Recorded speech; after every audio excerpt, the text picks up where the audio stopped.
Kung may ebidensya ka na nagpapatunay sa kabaliwan mo, sige, magsampa ka ng kaso at haharapin ka namin ni Colleen para matigil na yung pagdedemonyo mo sa anak ko!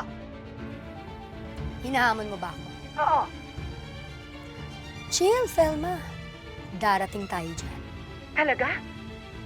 Bakit ang tagal? Kung may ebidensya ka, sige magdemanda ka. Gusto mo talaga ng gaguhan, Hazel?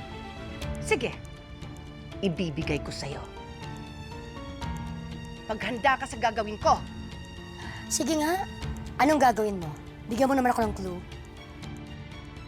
Si Manuel.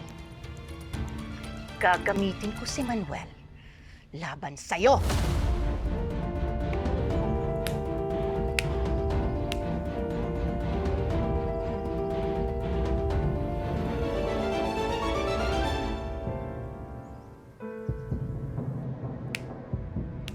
Wow, Mars! Ang fierce! Ha?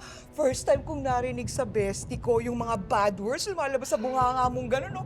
War freak mode on Earth! Ganon. Totoo naman eh. Alam mo, matagal na akong kinagago ng Hazel na yon. Eh, anong balak mo? Teka muna, bakit kasama si Manuel? Tutuparin ko ang matagal ng bangungot ni Hazel. Kakausapin ko si Manuel. Mamadaliin ko yung annulment niya. Tatanggalin ko na siya sa mundo ni Manuel. Ayan na! Lumabas na yung inner Amazona ng aking Velma! Oh, I like it, girl! You go, girl! Tigil ka.